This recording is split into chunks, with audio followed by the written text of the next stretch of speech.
حسین ستارہ ابو ہریرہ نبی کا پیارا ابو ہریرہ.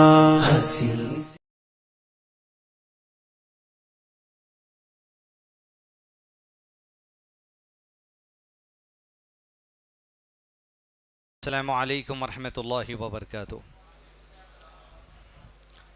ان الحمد للہ حمدا طیبا کثیرا مبارکا فیہ.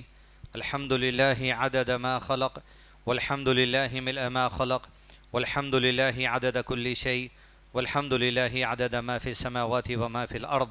اللہم صل وسلم علی نبینا محمد وعلی آلہ وصحبہ وسلم تسلیما کثیرا.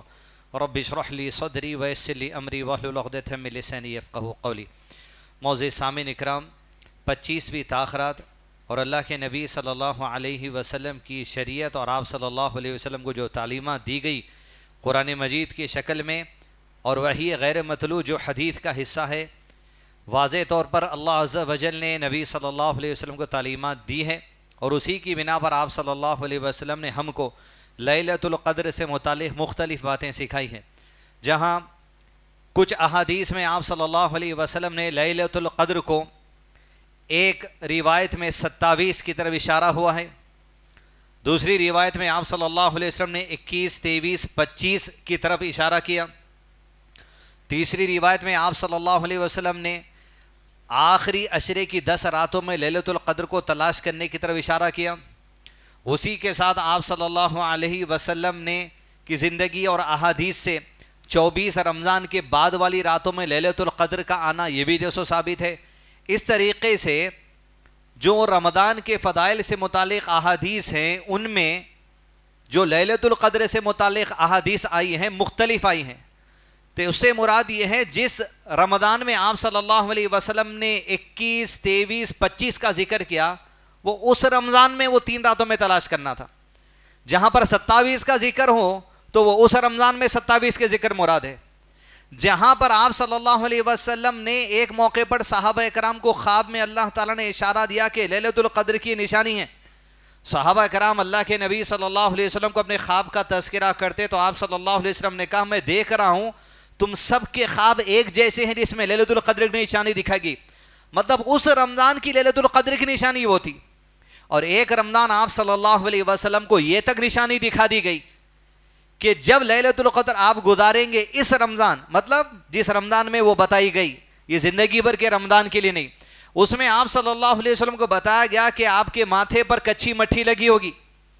تو رات تاخراتوں میں سے آخری 5 تاخراتوں میں سے ایک تاخرات صحابہ کرام گزارے، حتیٰ کہ فجر کی نماز مسجد نبی میں پڑھ رہے تھے، اور فجر کی نماز کے دوران ہی بارش شروع ہو گئی، اور جو کھجور کے پتوں کا چھت تھا اس سے پانی پروستے ہوئے مسجد نبی کے نیچے صحن میں آ گیا، اور صحابہ جو سجدہ کر رہے تھے مٹھی کچی ہو گئی. اور جب نماز ختم کر کے آپ صلی اللہ علیہ وسلم صحابہ کی طرف پلٹے تو آپ کے ماتھے پر وہ کچی مٹھی لگ گئی تھی جو بارش کی وجہ سے، فلور کچا ہونے کی وجہ سے. یہ اشارہ آپ صلی اللہ علیہ وسلم کو دیا گیا تھا کہ اس رمضان وہ لیلۃ القدر تھی جو صحابہ کو بتا دی بھی گئی. اب اس سے یہ دلیل لینا کہ ہر سال جو بارش ہوئیں گی تو وہ لیلۃ القدر ہے، یہ غلط ہے. ہر سال لیلۃ القدر کی جو تاریخ ہے وہ بدلتی رہے گی. کب وہ تاریخ ہوگی 21، 23، 25، 27، 29 میں سے وہ اللہ عز و جل ہی بہتر جانتے ہیں. اسی لیے لیلۃ القدر کے متعلق خاص 27 کو پکڑ لینا بالکل غلط ہے، اس لیے کہ آپ صلی اللہ علیہ وسلم کی حدیث ہے جو لیلۃ القدر سے محروم رہا وہ تو خیر ہی سے محروم رہا. یعنی اتنی بڑی محرومی ہے لیلۃ القدر کو صرف ایک رات پکڑ لینا، اگر اس رات نہیں ہے تو، اور کوئی کنفرم نہیں ہے کہ اسی رات ہونے کا، تو 21، 23، 25، 27، 29 کو وہی جذبہ ہونا چاہیے کہ آج بھی لیلۃ القدر ہو سکتی ہے. وَمَا أَدْرَاكَ مَا لَيْلَةُ الْقَدْرِ لَيْلَةُ الْقَدْرِ خَيْرٌ مِّنْ أَلْفِ شَهْرٍ. 1000 مہینوں سے افضل ہے سے مراد علامہ شیخ عثیمین نے کہا اجر و ثواب کے لحاظ سے 1000 سال سے بھی بہتر درجہ دلانے والی رات ہے. یعنی 2 رکعت نماز 1000 سال کی ہر رات کو، 1000 مہینے کی ہر رات کو آپ 2 رکعت نماز پڑھ رہے ہیں نفل، ان کا جتنا اجر و ثواب ہے صرف آج کی ایک رات اگر لیلۃ القدر ہے وہ 2 رکعت کو ثواب اتنا ہے جتنا 1000 راتوں کے لیے ہے. تو اجر و ثواب کے لحاظ سے یہ رات لیلۃ القدر خیر من الف شہر 1000 مہینوں سے بہتر ہے. تو اس رات کے لیے ضروری نہیں ہے کہ آپ پلک جھپکے بغیر جاگتے ہی رہو. نیند آ رہی تو سونا ہی نہیں, اونگ آ رہی تو بھی اٹھ جانا, یہ بھی ایک غلط کانسیپٹ ہے. آپ صلی اللہ علیہ وسلم کی احادیث میں جہاں آپ صلی اللہ علیہ وسلم نے ارشاد فرمایا کہ رات کے قیام کے لیے اللہ تعالیٰ کو عمل پسند ہے کہ شوہر اٹھے اور اپنی بیوی کو اٹھائے, اور اگر وہ نہ اٹھے تو اس پر پانی کے چھینٹے ڈالے, مطلب بیوی سو رہی, یہ حدیث میں. پھر کہا شوہر سو رہا ہو, بیوی اٹھ جائے, شوہر کو اٹھائے, اگر شوہر نہ اٹھے تو اس پر پانی کے چھینٹے ڈالے. رات کے قیام کے لیے اگر آپ کو چستی, تندرستی اور بحالی کی ضرورت ہے تو سو جانا بھی. ایسا نہیں ہے کہ رات بھر آنکھیں کھلے رکھے آپ جگو, چائے پینے جگ رہے ہیں, کچھ بھی منطق بازی میں گزارے. نہیں, صلاح پڑھیے, اذکار پڑھیے, درس سنیے, قرآن پڑھیے, قرآن کو ترجمے سے پڑھیے, اہل علم کے درس میں شرکت کریے, اذکار پڑھیے, کچھ بھی کام کر سکتے. نہیں آپ کو ایسا محسوس ہو رہا کہ اگر اب میں نہیں سویا تو فجر کی نماز میں مشقت ہو جائیں گی, سو جاؤ. سو کر جتنی تندرستی کے ساتھ رات کا کچھ حصہ بھلے تھوڑا ہو لیکن اللہ سے اپنا رشتہ مضبوط کر سکتے, مضبوط کرنے کی کوشش کرنی چاہیے. لیلۃ القدر سے متعلق مختصر باتیں. دوسری اہم بات, رمضان کے مہینے میں جب بھی رمضان کا مہینہ آ جاتا مسلمانوں کا تعلق مذہب سے بھی جڑ جاتا, لیکن کچھ تعلقات مسلمانوں کے ایسے ہیں جس میں ہم بھی ملوث ہیں, جو مذہبی تعلقات نہیں ہیں مسلمانوں کا, جذباتی تعلقات ہیں. کچھ اعمال سے جذباتی ہو جاتے ہم, ایموشنل اٹریکشن ہو جاتا ہمارا, ایموشنل تعلق ہو جاتا ہمارا. اس رمضان کے مہینے یا ہر سال کے رمضان کے مہینے میں مذہبی تعلق چھوڑ کے ہم کچھ اعمال سے جذباتی تعلق اختیار کر لے رہے ہیں. اس کی چند مثالیں آپ کو بیان کرتا ہوں, آپ جائزہ لیتے جائیے. میرے اندر بھی جائزہ لینے کی ضرورت ہے کہ بھئی مذہبی تعلق رکھنا ہے یا جذباتی تعلق رکھنا ہے. جذباتی تعلق رکھنے سے کوئی فائدہ ہونے والا نہیں ہے. مذہبی تعلق رہنا, ہوش میں رہ کے عمل کرنا. پہلی مثال, رمضان کے مہینوں میں لیلۃ القیام قدر تلاش کرنے میں, تاقراتوں میں یا دیگر تراویح کی عام راتوں میں 8 رکعت پڑھنے کے بعد وتر کے معاملے میں, بالخصوص وتر کے معاملے میں ایک جذباتی تعلق ہو گیا مسلمانوں کا. ہم جذباتی نہیں ہونا, مذہبی تعلق رکھنا. بالخصوص وتر کی دعاؤں سے متعلق جذباتی ہو گئے ہم. میں وہ مسجد میں جا رہا ہوں میں تراویح پڑھنے, کیوں؟ کیا دعا کر رہے ہیں؟ دعا کے الفاظ آتے سمجھ نہیں آ رہے؟ دعا کے الفاظ خالی امام صاحب فلسطین بولے تو آپ کو سمجھ نہیں آ رہا, آمین. تراویح کا مقصد قیام ہے, قرآن سننا ہے, قرآن سمجھنا ہے, تسبیحات ہے, توبہ ہے, استغفار ہے, اپنی دعا ہے.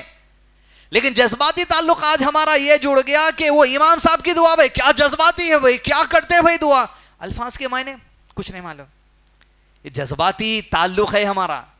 مذہبی تعلق, آپ صلی اللہ علیہ وسلم وتر میں کتنی دعا کرنا سکھا دیے, قیام کیسا کرنا سکھا دیے, قرآن کیسا پڑھنا سکھا دیے. سمجھو, گڑ گڑاؤ, رو اس سے. لیکن جذباتی تعلق, صرف آپ دعاؤں کے خاطر کسی مسجد کو چلے جا رہے ہیں, دعا کا مطلب نہیں معلوم, تراویح نہیں ہو رہی, لیکن خالی آپ وتر قدم دعا میں ہاتھ اٹھا کے ٹھہر جا رہے ہیں, یہ جذباتی تعلق نہیں. مذہبی تعلق کیا ہے؟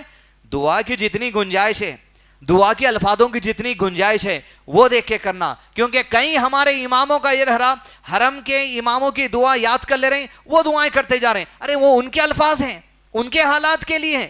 ہم کو اگر عربی زبان آتی, ہمارے حالات پہ دعا کرو, ہمارے معاشرے پہ دعا کرو, ہمارے جو سو کلچر کے اوپر دعا کریے. ادھر کی دعائیں لے کے آپ ادھر کر رہے ہیں, امام کو بھی الفاظ کا آئیڈیا نہیں ہے, پیچھے والوں کو بھی الفاظ کا آئیڈیا نہیں ہے, اس لیے کہ کئی الفاظ دعاؤں میں ایسے رہتے ہیں جس میں آمین نہیں کہنا ہے, آمین نہیں کہنا ہے, وہاں پر حمد بیان کرنا ہے, سبحان اللہ بولنا ہے, تعریف بیان کرنا ہے. ہر الفاظ پہ آمین نہیں کہا جا سکتا. کہیں عذاب سے بچنے کے لیے امام پاس کرتے, عذاب کا ذکر کر کے امام رکتے, آپ آمین کہہ دیتے. تو لوگوں کے فہم, لوگوں کے علم, لوگوں کی انڈرسٹینڈنگ کے حساب سے امام کو چاہیے کہ دعاؤں کے الفاظ کو تولنا, یا دعاؤں کے لیے پہلی مجلس رکھ دینا, یہ دعائیں کریں گے, ان کا مطلب یہ ہے, یہ موقع پہ جو سو آمین کہیے. لہذا چاہیے جذباتی تعلق ہمارا نہیں رہنا, مذہبی تعلق رکھنا. مذہبی تعلق دلیل کی بنا پہ ہوتا. محدود عمل جو ہے, جو ماڈریٹ عمل ہے, جو اعتدال والا عمل ہے, وہ عمل جو سو دینی تعلق رکھتا. یہ ایک مثال. ایسی کئی مثالیں ہیں. دوسری مثال, ایموشنل, جذباتی تعلق, مذہبی تعلق نہیں. اب آپ نکل کے آئیں گے یہاں سے لے کے جو سو پرانے شہر تک, مدینہ بلڈنگ تک جائیے, چار مینار تک جائیے, ایموشنل تعلق. کسی کے کوئی مذاق نہیں اڑا رہا ہوں میں, لیکن ہمارا نظریہ کیا بن گیا؟ عید کے واسطے 6 دن ہے, 4 دن ہے, اب تک کرتا پیجامہ خریدنے پیسے نہیں آئے. عید کے واسطے 4 دن باقی ہیں, بچوں کو اب تک کپڑے نہیں لے سکا. یہ جذباتی تعلق ہے آپ کا, مذہبی تعلق نہیں. آخر میں دیکھ کے عید کو 2 دن آ گئے, 3 دن آ گئے, بچوں کو کپڑے نہیں دے سکا, مٹی پہ پیسے لا کے عید کے کپڑے لایا. یہ جذباتی تعلق ہے, مذہبی تعلق نہیں ہے. مذہب ختم کریے تم اپنا. 1 دن کے کرتے پیجامے کے واسطے سیویاں نے لا سکے گھر میں, دودھ نے لا سکے گھر میں, ٹینشن کیوں لے رہے ہیں؟ ایموشنل کیوں ہو رہے ہیں؟ جذباتی کیوں ہو رہے ہیں؟ بہ جا رہے ہیں کیوں؟ مذہب کا کیا معاملہ ہے؟ مذہب کتنا اٹریکشن رکھا, مذہب سے کتنا تعلق جوڑنا ہے وہ دیکھو. عصر کی نماز چھوٹ گئی تو آپ اتنا فکر مند نہیں ہو رہے. عید کے کپڑے لانے کے لیے اگر ارینجمنٹ اللہ کی طرف سے نہیں ہے تو آپ پریشان ہو جانے. کیا نیا کپڑا پہن کے جا کے ہی عید کی نماز پڑھنا کیا مذہب کا حکم ہے؟ یقیناً پہننے کی اجازت ہے, خوشی کا موقع ہے, نہیں کرنا یہ نہیں کہا جا رہا. لیکن ہم ایموشنل کتنے ہو جا رہے ہیں. جب ایموشنل میں آ جاتے, جب جذباتی ہو جاتے, دین کا لحاظ چھوڑ دیا جاتا, حلال حرام کی تمیز چھوڑ دی جاتی. جذباتی ہونا نہیں ہے ہم کو, مذہبی تعلق جوڑنا تمام اعمال کے اندر. عید کا معاملہ لے لیجئے, شاپنگ کا معاملہ لے لیجئے, تراویحوں میں دعاؤں کا معاملہ لے لیجئے, ہر چیز میں کیا تعلق ہے؟ ایموشنل. افطاری کو پیسے نہیں ہے. آپ جذباتی کتنے ہم ہو جاتے دیکھیے, ہوش میں رہنا. افطاری کو پیسے نہیں ہے, مگر دوپہر میں آپ آدھا کلو گوشت لا لیے رواز کے ساتھ, تہاری پک گئی, تہاری کے ساتھ دہی کی چٹنی بن گئی. مگر ہمارا جذباتی تعلق ایسا ہے کہ افطار کے وقت میں کچھ دہی بڑے وغیرہ آپ ایموشنل ہو جا رہے ہیں, رو لے رہے ہیں آپ. کیا وجہ سے؟ افطاری کو پیسے نہیں ہے. ارے تہاری بن گئی میاں گھر میں. کھجور, بس مذہبی تعلق, سنت کا تعلق کیا ہے؟ کھجور. دین اتنا آسان ہے, کھجور بھی نہیں ہے, پانی پی لے, روزہ کھول لے, جذباتی مت ہو جا, مذہب پر رہو. جذباتی تعلقات کی وجہ سے آج ہم دین سے دور ہو جا رہے ہیں, اور نتیجہ کیا ہے؟ جذبات میں نہیں بھائی لے, کچھ تو بھی لے کے آ جا. انہیں چائن جو سو سیرن بجنے سے 10 منٹ 15 منٹ پہلے ٹھہرے ہوئے, 20 کی مرچی, 25 کی مرچی, انڈے وونڈے, لائنیں بج لگے بھی. یہ جذباتی تعلقات لوگوں کو تکلیف دے رہی. کوئی گھر کو جانے والا ہے, اس کے واسطے ٹریفک جام, غیر مسلمہ پریشان, بنڈی والوں سے پریشان, اپنے جو حرکتوں سے پریشان, آئین 10 منٹ پہلے نکلتے. یہ جذباتی تعلقات ہمارے. دین جذبات کا نام نہیں ہے. یہی جذبات میں جب آ جاتے, جذباتی تعلقات جب جڑ جاتے, دین میں نئے نئے کام شروع ہو جاتے. جیسے ہی نئے نئے کام شروع ہو جاتے, تراویح تو پڑھتے, 20 پڑھنا نہیں ہے تب بھی پڑھ لیتے. اس کے بعد الصلاۃ والسلام علیک یا حضرت سیدنا آدم صفی اللہ, نور نجی اللہ, عیسیٰ روح اللہ. ارے رے رے, نیا نیا کام کرنا ہے, جذباتی ہو جانا ہے. جذبات کا نام نہیں ہے دین. میت لے کے جا رہے ہیں, سبحان اللہ والحمدللہ ولا الہ الا اللہ واللہ اکبر, دوستاں زور سے جی اللہ اکبر. ایسے کئی اعمال جذباتی تعلقات کے ہمارے ہیں. مذہبی تعلقات جوڑیے, اپنے اعمال, اپنے قول, اپنے اذکار, اپنی افطاری, اپنی سحری, اپنے معاملات, اپنی عید, اپنے کپڑے, اپنی سیویاں, اپنا شیر خرما, ہر معاملے میں دینی نقطے نظر سے جس چیز کی گنجائش ہے وہ کر لینا. گنجائش اس کی نہیں ہے تو دین میں اور گنجائش ہے, یہ بھی کر لو. جذبات ہی نہیں ہوتے تھے صحابہ, دین کی آسانی تلاش کرتے تھے, دین سے تعلق جوڑتے جاتے تھے. رمضان کا مہینہ دوڑ کر ایک نبی صلی اللہ علیہ وسلم کے پاس صحابی آئے, کہا اللہ کے نبی صلی اللہ علیہ وسلم میں ہلاک ہو گیا, مطلب بہت بڑا گناہ کر دیا جس کی وجہ سے میری ہلاکت ہے, آخرت میں عذاب ہے. آپ صلی اللہ علیہ وسلم نے پوچھا کس چیز نے تجھے ہلاک کر دیا, کون سا عمل ہے تیرا جس کی وجہ سے تو یہ سمجھ رہا ہے کہ آخرت میں وہ عذاب ملے گا اور چاہتا ہے کہ دنیا میں کچھ کفارہ کر دے, کچھ نیکی کر دے جس کی وجہ سے اللہ تجھے آخرت میں اس کے عذاب سے بچا لے. وہ کہنے لگا رمضان کے فرض روزے میں تھا, میری بیوی کے ساتھ روزے کی حالت میں ہم بستری کر لیا, میرا روزہ تو ٹوٹ گیا لیکن اتنا بڑا گناہ ہے, اللہ کے نبی صلی اللہ علیہ وسلم کچھ عمل بتائیے تاکہ اس گناہ کے عذاب سے آخرت میں بچ سکوں. تو قرآن مجید کی تعلیمات کے مطابق آپ صلی اللہ علیہ وسلم نے واضح طور پر ارشاد فرما دیا, اول ایک غلام کو آزاد کر. وہ بولے اللہ کے نبی صلی اللہ علیہ وسلم اتنا پیسہ نہیں ہے میرے پاس کہ جو سو میں غلام کو آزاد کروں. جذباتی نہیں ہوتے صحابہ. بولے اللہ کے نبی صلی اللہ علیہ وسلم کچھ اور آسانی. کہا ایک غلام کو آزاد کرنے کی طاقت تمہارے پاس مالی نہیں ہے, خریدنا پھر اس کو آزاد کرا دینا, تو پھر ایک کام کرو 2 مہینے کے روزے رکھو ایک ساتھ, بیچ میں ایک بھی چھوڑے تو پھر 2 مہینے کے کنٹینیو. کہا میرے اندر اتنی طاقت نہیں ہے جسمانی طور پہ کہ میں کھاتا ہوں, میرا جسم اتنا قوت والا ہو کہ 2 مہینے کے لگاتار روزے رکھوں. جذباتی نہیں ہو رہے انہوں. آسانی, آسانی دین میں آسانی تلاش کرنا, جذباتی نہیں ہونا, آخری حد تک جانا. تو آپ صلی اللہ علیہ وسلم نے کہا تیسرا حکم اللہ کا یہ ہے 60 مسکینوں کو کھانا کھلا دے ایک ٹائم کا. وہ بولا اللہ کے نبی صلی اللہ علیہ وسلم بہت بڑی بات ہے 60 مسکینوں کا کھانا ایک ٹائم کا, میرے پاس اتنے پیسے نہیں ہیں, میں نہیں لا سکتا, میں نہیں پکا سکتا, گھر کے اندر پکا کے بھی کھلانا بڑی بات ہے. ایک ٹائم کا کھانا 60 آدمی, آج 70 روپے میں دال رائس مل جاتا, 7 6 42 4200 روپے میں صدقہ ادا ہو جا سکتا 60 مسکینوں کے کھانا کھلانے کا. وہ بولا یہ بھی نہیں ہے میرے پاس. جذباتی صحابہ جذباتی نہیں ہوتے تھے, دین کی آسانی کے منتظر ہوتے تھے, وہیں بیٹھ گئے. اللہ کی طرف سے آسانی آئی ان کے لیے خاص. مسجد نبی میں لوگ صدقہ دینے کے لیے مال لاتے, اسی میں ایک صحابی اپنے گھر سے اللہ کی راہ میں صدقہ کرنے کے لیے ایک بٹی بھر کے کھجور بھیجے. وہ کھجور مسجد نبی میں لا کر لوگوں نے صدقہ کر دیا. اللہ کی طرف سے آسانی آئی. اللہ کے نبی صلی اللہ علیہ وسلم نے یہ صحابی کو بلایا جنہوں نے کہا میں ہلاک ہو گیا تھا, بلا کر کہا یہ صدقے کے کھجور لے, تیرے لیے رب کی طرف سے آسانی ہے. 60 مسکینوں کی استطاعت تیرے پاس نہیں ہے, 2 مہینے کے روزے کی استطاعت نہیں ہے, ایک غلام آزاد کرنے کی استطاعت نہیں ہے, تو ایک کام یہ کر دے, جو کھجور ہے یہ تجھے دیا جا رہا بیت المال سے, یہ تجھے تحفہ ہے یا تجھے صدقہ ہے, یہ غریبوں میں بانٹ دے, تیرا صدقہ ادا ہو جائے گا. 60 مسکینوں کا کھانا کھلانا ایک بٹی بھر کے کھجور مقابلہ نہیں ہے, لیکن آسانی ہو گئی. جذباتی نہیں ہونا, دینی تعلق جوڑ کے رکھنا. جذباتی ہو گئے آپ, نئے نئے کام کرنے نہیں چلے جانا.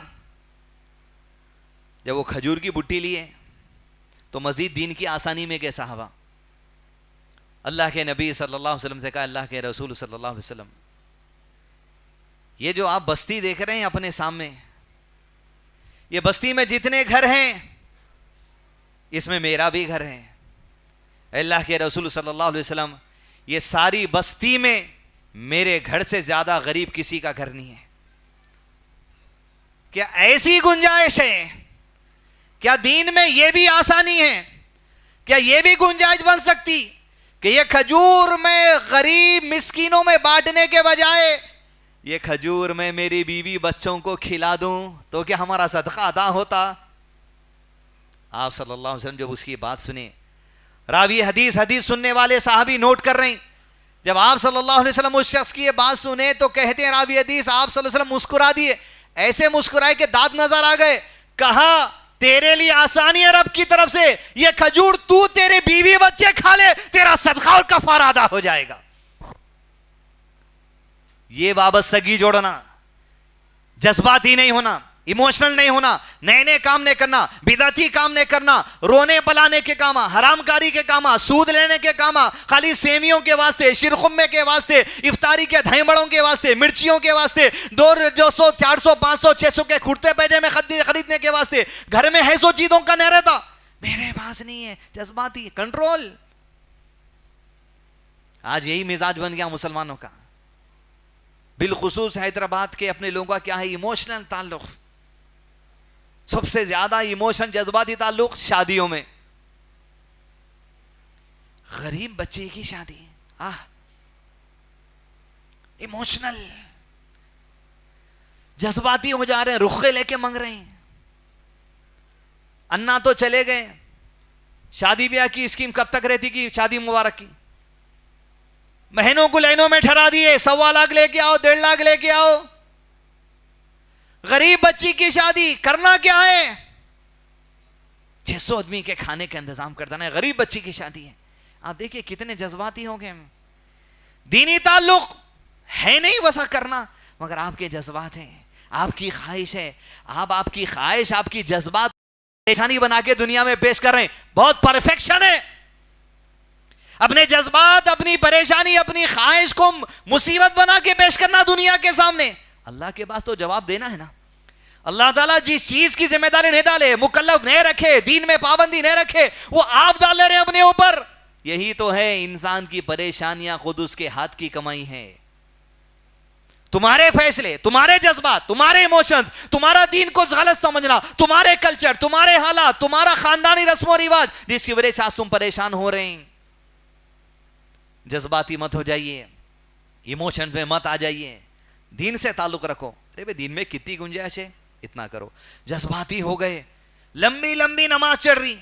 جذبات کیوں؟ اطمینان سے مختصر پڑھو, آرام سے پڑھو, مسلسل پڑھو. عبادت کے معاملات میں, گھریلو معاملات میں, کھانے پینے کے معاملات میں, عیدین کے معاملات میں اتنی بڑی مثال اس حدیث کے اندر ہے. صدقے کے کھجور تم خود کھا لو, تمہارا کفارہ آدھا ہو جائے گا. اس کیا آسانی ہونا بولیے باب, اس سے ہٹ کے کیا آسانی چاہیے اس سے ہٹ کے. یہی جذبات میں جب ہم آ جاتے ہیں تو اس کا نتیجہ یہ ہوتا, دین سیکھنے سکھانے سے ہم دور ہو جاتے ہیں. جذبات دلیل بن جاتی.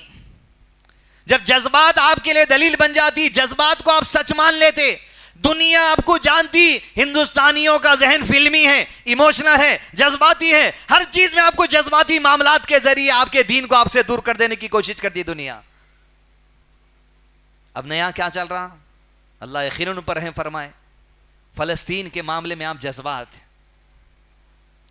وہ کون ظالم تھا جس کی وجہ سے 100 بچوں مر گئے؟ اس کو تو قیامت کے دن اللہ چھوڑنے والا نہیں. آپ یاد رکھیے, وہ چاہے حماس کی شکل میں ہو یا یہودیوں کی شکل میں ہو, اللہ کے پاس تو ظالموں کو جواب دینا پڑے گا.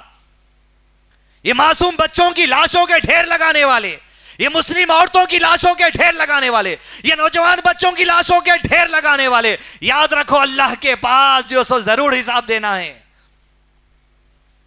مگر آپ کو جذباتی بنا دے رہے ہیں.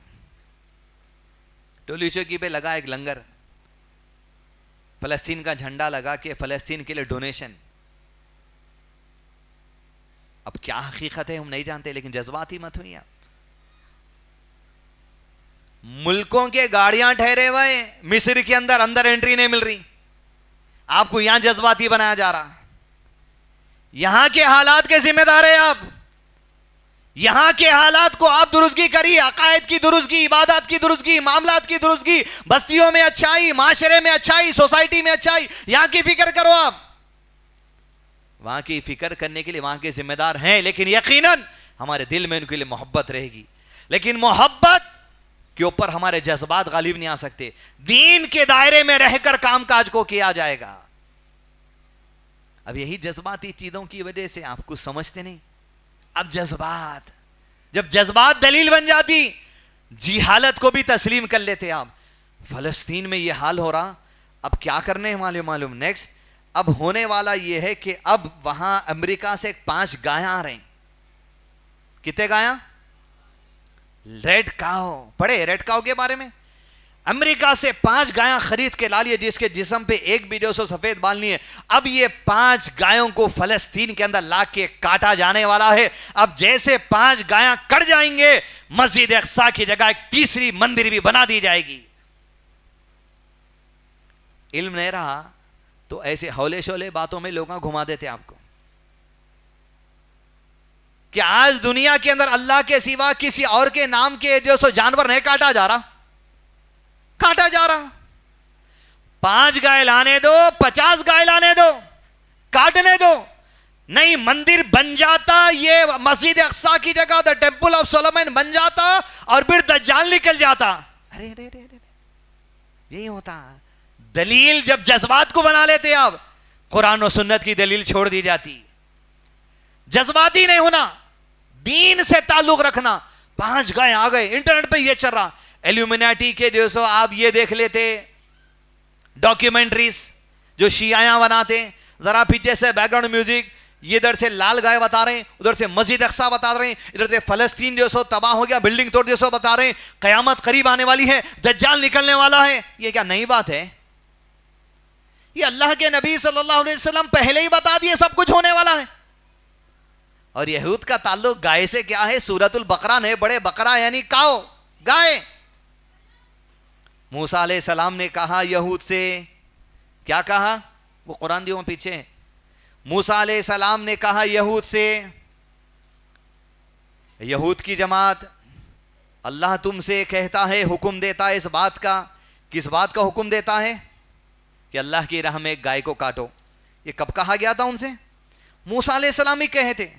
وَإِذْ قَالَ مُوسَىٰ لِقَوْمِهِ إِنَّ اللَّهَ يَأْمُرُكُمْ أَن تَذْبَحُوا بَقَرَةً, گائے کاٹو. جیسا سنی قوم کیا بولی؟ قَالُوا أَتَتَّخِذُونَا هُزُوًا. کیا موسیٰ علیہ السلام گائے کاٹنا مذاق کر رہے ہیں کیا آپ ہم سے؟ ہم گائے کو کاٹنا کیوں؟ کیونکہ یہ وہ لوگ ہیں جو گائے کی پوجا کرتے تھے. موسیٰ علیہ السلام 40 راتوں کے لیے جب طور پر گئے تورات لانے کے لیے, گائے کے بچے کو, جو بچڑا جسے کہا جاتا, اس کی پوجا کرنا شروع کر دیے تھے لوگ. اتتخذون عزوا, ارے اس کی پوجا کر رہے ہیں, اس کو کاٹنا, کیا مذاق کر رہے ہیں آپ؟ پھر بولے اچھا ذرا اللہ تعالیٰ سے کہیے کون سے کلر کی ہونا انہیں. اللہ نے حکم دیا صفراؤن, پیلے رنگ کی ہو. وہ کیسا رہا تھا پیلا رنگ جانوروں میں, اللہ بہتر جانے. پھر بمشکل سے نہ چاہتے ہوئے اس گائے کو جو سو کاٹے. حکم یہ دیا گیا تھا کہ آدمی قتل ہو گیا تھا, اس آدمی کے قاتل کا پتہ لگانے کہا, گائے قربان کرنے کے بعد اس کا ایک ٹکڑا اس آدمی کو لگاؤ, اس کے بعد اللہ کی طرف سے ایک بہت بڑی نشانی دیکھو کہ معجزہ ہو گیا. اب یہ 5 گایاں لائیں گے, کٹیں گے, اس کو کاٹیں گے, کتے اس کو جلائیں گے, کتے اس کی جو استیاں ہیں وہ استیاں جو سو مسجد اقصی میں پھیلائیں گے, کتے وہاں ایک جو سو مندر جو سو بن جائیں گا جسے مندر ٹیمپل آف سولومن کہا جائے گا. اس کے بعد دجال نکل جائیں گا. بیکار باتیں, جذباتی باتیں. دجال کا نکلنا تو برق ہے, لیکن یہ کفریہ باتوں سے. 5 گائیں کس کے نام سے کاٹیں گے؟ بسم اللہ اللہ اکبر بول کے کاٹیں گے. کیا نیت ہوگی؟ شرک کا اڈا بنانا نیت ہوگی؟ کیا نیت ہوگی؟ دجال نکلنا نیت ہوگی؟ یا دجال کے نام سے جو سو گائیں کٹنے والے, کدھر سے بھی کفر والی بات ہے. نام اللہ کا لے کے کاٹو, لیکن دجال نکلنا ہے, دجال کافر ہے. اس طریقے سے جذباتی ویڈیوز آپ کو بتا کر دین سے دور کیا جاتا. تمیم داری رضی اللہ عنہ جزیرے میں جب سفر کر رہے تھے, سمندر میں جزیرے پہ کشتی لگی, طوفان آنے کی وجہ سے دجال سے ملاقات ہوئی. اللہ کے نبی صلی اللہ علیہ وسلم کو جا کر سنائے میری ملاقات آج دجال سے ہوئی, میں لمبے قد کا آدمی تھا, زنجیروں میں جکڑا ہوا تھا, نامعلوم جزیرے میں تھا. میں نے اس سے پوچھا تو کون ہے؟ اس آدمی نے کہا تمہارا بتاؤ. میں نے کہا میں عرب کی طرف جا رہا ہوں. پوچھا اس آدمی نے کیا آخری نبی آ گئے؟ کہا آخری نبی آ گئے. کہاں ہجرت ہو گئی؟ مکے سے مدینہ. کہاں مکے سے مدینہ ہجرت ہو گئی. کہاں پہلی جنگ ہو گئی؟ کہاں پہلی جنگ ہو گئی. کس کو فتح ملی؟ کہاں نبی صلی اللہ علیہ وسلم کے ماننے والوں کو فتح ملی. تو دجال کہتا ہے جو زنجیروں میں جکڑا ہوا ہے, لوگوں کی بھلائی اسی میں ہے, وہ محمد کی اتباع کر لیں صلی اللہ علیہ وسلم. ضمیر کا سب سے بڑا فتنہ ہے, لیکن اس کی زبان سے اللہ نے کہلوانے لگایا نبی کی اتباع کرو گے, لوگوں کی بھلائی اسی کے اندر ہے. وہ کہتا ہے تمیم داری سے تم نے میرے بارے میں پوچھا تھا, میں کون ہوں؟ سنو, میں دجال ہوں. ان قریب مجھے اللہ یہاں سے نکلنے کی اجازت دے گا. 1450 سال پہلے بولا انہیں, ان قریب مجھے نکلنے کی اجازت اللہ دے گا. گائے کاٹنے کے بعد ان قریب یعنی جلد بول کے بھی 1450 سال ہو گئے. رب کو حکم چلانے کے لیے کوئی کفریہ جو سو عقیدے کی ضرورت نہیں ہے. یہود کا عقیدہ ہوگا, 5 گائے کاٹتے ہوں گے, ان کے کیا عقیدے معلوم نہیں, لیکن آج اگر تورات کی بنا پر بھی یہ یہود اگر 5 گایوں کو کاٹتے ہیں تب بھی یہ عمل غلط ہے. اس لیے محمد صلی اللہ علیہ وسلم کی شریعت آنے کے بعد تورات، انجیل، زبور ساری شریعتوں پر عمل ختم ہو چکا. اب جو یہود ہیں وہ کافر ہیں، جو عیسائی ہیں وہ کافر ہیں، جو منافق ہے وہ کافر ہے، جو ایمان والا ہے وہی شریعت پہ عمل کرنے والا اسے مسلمان کہا جائے گا. ایموشنل نہیں ہونا، جذباتی نہیں ہونا. یقیناً فلسطین کے حالات تکلیف دیں. ایک جسم کے مانند سارے مسلمان ہیں، جسم کے کسی حصے میں تکلیف ہو سارا جسم تھرا اٹھتا. یقیناً ہمارے دل میں اگر فلسطینیوں کی ظلم و ستم کے حالات کی وجہ سے تکلیف نہیں ہے، ایمان کمزور ہو گیا سمجھیے آپ. ہمارا کمزور ایمان والے نہیں ہو سکتے. دعا میں ان کے لیے ہاتھ اٹھنا، سجدوں میں دعائیں ہونا، رکوع میں دعا ہونا ان کے لیے. افطار کے وقت دعا کریے، راتوں میں دعا کریے، تہجد میں دعا کریے. کم سے کم یہ دینی وابستگی تو رہنا ہماری ان سے. اس طریقے سے ہم کو جذباتی بنا دیا جاتا. دنیا کے اندر حالات آگے کیا ہوں گے اللہ کے علم کے بنا پر اللہ کے نبی صلی اللہ علیہ وسلم صحابہ کو ہی بتا دیے تھے یہ ہونے والا ہے. مسجد اقصی کے اندر آج جو حالات ہیں، فلسطین کے اندر آج جو حالات ہیں، آپ تصور کر گئے تھے کہ شاید اس سے بھی ایک قیامت کی بڑی نشانی ایسی ہے جس سے مسلمانوں کے دل کو خالی سن کر تکلیف ہو جائے گی کہ قیامت سے پہلے اللہ کے نبی صلی اللہ علیہ وسلم نے واضح طور پر ارشاد فرما دیا. ان ابی سعید رضی اللہ عنہ قال قال رسول اللہ صلی اللہ علیہ وسلم، کہا یخرب الکعبہ ذو السویقتین من الحبشتی، رواہ بخاری، کہ قیامت سے پہلے یہ ہو کر رہے گا. دلائل ہیں.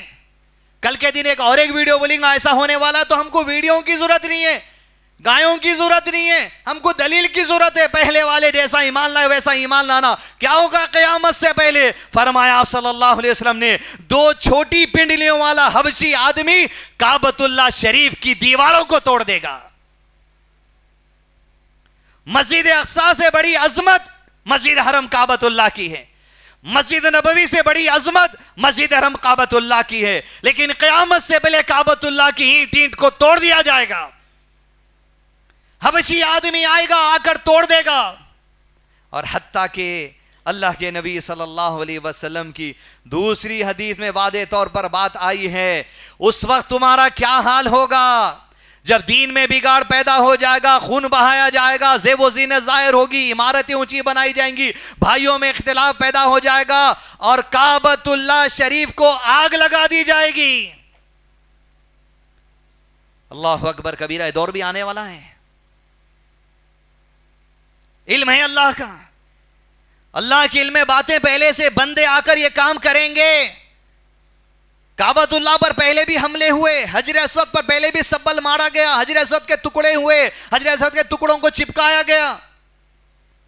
قیامت کی نشانی صرف یہ نہیں ہے آپ یوٹیوب پہ درے مسجد اقصی میں کچھ ہو رہا. نبی صلی اللہ علیہ وسلم کا پیدا ہو جانا قیامت کی بڑی نشانی ہے. آپ کو نبوت کا اعلان قیامت کی بڑی نشانی ہے. آپ کی وفات قیامت کی بڑی نشانی ہے. چاند کا اللہ کے حکم سے درار پڑنا قیامت کی بڑی نشانی ہے. عیسیٰ علیہ السلام کا نازل ہونا قیامت کی بڑی نشانی ہے. دجال کا نکلنا قیامت کی بڑی نشانی ہے. یاجوج ماجوج کا آنا قیامت کی بڑی نشانی ہے. امام مہدی علیہ السلام کا آنا قیامت کی بڑی نشانی ہے. کعبۃ اللہ کو توڑ دیا جانا قیامت کی بڑی نشانی ہے. ویسے ہی نشانیوں میں یہ آج ہے کہ اللہ کے نبی صلی اللہ علیہ وسلم فرما قیامت کی نشانیوں میں یہ بھی ہے، حرب کے دن ہوں گے، قتال کے دن ہوں گے، خون ریزی کے دن ہوں گے، امت مسلمہ کا خون بہا جا رہا، یہ بھی قیامت کی نشانی ہے. یہ مت سمجھو خون بہا تو قیامت آتی. قیامت سے پہلے یہ حالات دنیا میں ہوں گے. اللہ تعالیٰ کے علم میں ہے، اللہ نے رکھ دیا یہ حالات ہوں گے. کہیں ہیں اپنی زندگی کے اندر قیامت کی بڑی بڑی نشانیاں. جذباتی مت ہونا، ایموشنل تعلقات نہیں ہو سکتے ہمارے کوئی بھی معاملات کے. مذہبی تعلق رہنا، مذہبی اٹیچمنٹ رہنا، جذباتی اور ایموشنل اٹیچمنٹ نہیں رہنا چیزوں کے اندر. دلیل کی بنا پر بات ہوگی. دکھ کی بات، تکلیف کی بات نہیں ہے کہ کعبۃ اللہ کو توڑ دیا جائے گا، آگ لگا دی جائے گی. اتنی بڑا معاملہ ہونے والا ہے. جب کیا کریں گے آپ؟ کوئی ویڈیو بنائے تو بولیں گے یہ ویڈیو بنائے بول کے ایسا ہوا.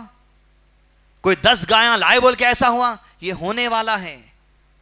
زمین پر دشمنان اسلام کیا کریں گے، شیطان کے چیلے کیا کریں گے، اللہ جانتا ہے. جذباتی مت ہو جائیے. اور یہی جذبات کی وجہ سے ہوتا ہے، ایموشنل ہو جانے سے اندھے بن جاتے حقیقی دلیل سامنے آنے کے بعد بھی. اور اس کے بعد یہ ہوتا کہ انسان اپنے دین کو بھلا دیتا. کیونکہ آج کل ایموشنل ایسا ہے، صحابہ کا واقعہ سناتے، ویڈیو آج کل کیسے مر رہے ہیں، صحابی کا واقعہ، جنگ کا واقعہ، پیچھے سے ایک ایموشنل ساؤنڈ دی جاتی، آپ رونا شروع کر دینے. شاہ رخ خان کا فلم دیکھے تو بھی رو لیتے آپ.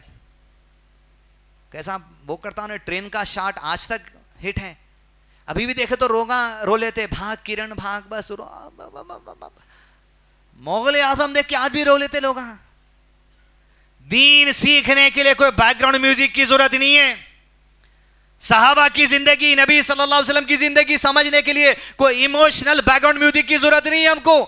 یہ حق ہے، سادے کاغذ میں پڑھنے سے ایمان تمہارا جب ہل جاتا، آنسواں روا روا ہو جاتے. ورنہ پھر میوزکوں کی عادت ہوگی تو آپ قرآن پڑھ لو، کچھ بھی کر لو، پھر آپ کو رونا صرف میوزک آئی تو آتا. آپ یہ حق کی وجہ سے نہیں، آپ میوزک کی وجہ سے رو رہے ہیں. یہی وجہ ہے جذباتی تعلقات اور دین سے تعلقات دور ہو جانے پر قیامت کی ایک اور بڑی نشانی ہے جو آج ہمارے اندر واضح طور پہ آپ کو ہر جگہ دکھیں گی. فرمایا آپ صلی اللہ علیہ وسلم نے قیامت سے پہلے یہ بڑی نشانی ہے. یہ دین جب آیا تھا شروع میں، یہ شریعت جب آئی تھی محمد صلی اللہ علیہ وسلم کی، یہ اجنبی آئی تھی. 360 بتوں کو چھوڑ کر ایک اللہ کی عبادت کرنا بڑی اجنبی بات تھی لوگوں کے لیے، چونکا دینے والی بات تھی، تعجب والی بات تھی. اور فرمایا آپ صلی اللہ علیہ وسلم نے ان قریب قیامت سے پہلے دین پھر اجنبی ہو جائے گا. اس کے ماننے والوں کو اجنبی سمجھا جائے گا، نماز پڑھنے والوں کو تعجب کی نظر سے دیکھا جائے گا، داڑھی چھوڑنے والوں کو تعجب کی نظر سے دیکھا جائے گا، روزہ رکھنے والوں کو تعجب کی نظر سے دیکھا جائے گا. اور اس کی مثال کیا ہے آج کے دور میں؟ پہلے کے دور میں 15 سال 12 سال پیچھے اگر آپ جائیں گے، بہت پیسے لگا کے اگر کوئی شادی کر لیا، کیمرے امرے لے کے آ جاتے تھے لوگ، کیا شادی کرے بھائی، انہیں اجنبی تھا کیونکہ سادے شادیاں ہوتے تھے. 15 سال پہلے کی بات. کیا لائٹاں لگائے بھائی، کیا باجے بجائے بھائی، کیا کھانے کے لیے بھائی، یوں ہے. اب اجنبی کیا بن گیا؟ کسی مسجد کے اندر ہی شادی ہو جا رہی اور مسجد کے اندر ہی ولیمہ ہو جا رہا، مسجد سے گھر کو ودائی ہو جا رہی. درد رکھنے والے فکر مند بڑے بڑے ٹی وی اینکر آ جا کے جرنلسٹ مسجد میں ویڈیو لے رہے ہیں. یہ دیکھیے آج کے موجودہ زمانے میں ایک اجنبی بچہ گھر سے مسجد، مسجد سے گھر کو چلے گا. ان قریب یہ دین اجنبی ہو جائے گا. پہلے شور شرابے کی دعوتوں کو جو سو پھیلا جاتا تھا اجنبی بنا کے، آج سیدھی سادی شادی کو اجنبی بنا کر پیش کیا جا رہا ہے. یہ دین سے دوری معاشرے میں ہو گئی. آپ داڑھی چھوڑ رہے ہیں، آپ رفیل دین کر رہے ہیں، آپ 8 رکعت نماز پڑھ رہے ہیں، آپ توحید پہ آ گئے، آپ درگاہ چھوڑ دیے، آپ شرک چھوڑ دیے، آپ گنڈے پلیتے تعویذ بھیلاویں سب چھوڑ دیے. خاندان والے بولے کیا ہو گیا؟ یہی اجنبیت ہے. اگر آپ جذباتی رہیں گے تو آپ ان اجنبیوں میں شامل نہیں ہو سکتے. اجنبی بنو. اگر دنیا اس دین پر عمل کرنے کو اجنبی آپ کو کہتی ہے، مبارکباد ہے ایسے اجنبی بننے پر. ایسے اجنبیوں کے لیے ہی اللہ کی رضا ہے، ایسے اجنبیوں کے لیے ہی مغفرت ہے، اور یہی پیشن گوئی ہے. ان قریب یہ دین اجنبی ہو جانے والا ہے. بنیے آپ اجنبی، جذباتی مت بنیے. اجنبی بنو. اور جو اجنبی رہتا وہ جذبات ہی نہیں رہتا، وہ دین سے تعلق جوڑنے والا آدمی رہتا. حدیث دوستو، یہی بنیادی باتیں آج کے اس درس میں ہیں. اول، لیلۃ القدر سے متعلق اہم باتیں، یہ کون سی بھی رات کو بھی ہو سکتی. دوسری بات، ایموشنل اٹیچمنٹ اور مذہبی اٹیچمنٹ جو ہمارے تمام معاملات میں ہو گیا. ہوش میں آنا، ارے جذبات ہو جا رہا ہوں میں، دین کیا بول رہا، دین کی بات کو چنے. اور یہ اگر جذباتی ہو گیا تو پھر دنیا آپ کو کچھ بھی جذباتی ایموشنل بات ویڈیو کے ذریعے اگر بات کہہ دی تو آپ سمجھیں گے یہی سچی والی بات ہے، دین سے دور ہو جائیں گے. اور دین پھر قائم رہتے ہوئے اگر دنیا آپ کو سمجھ رہی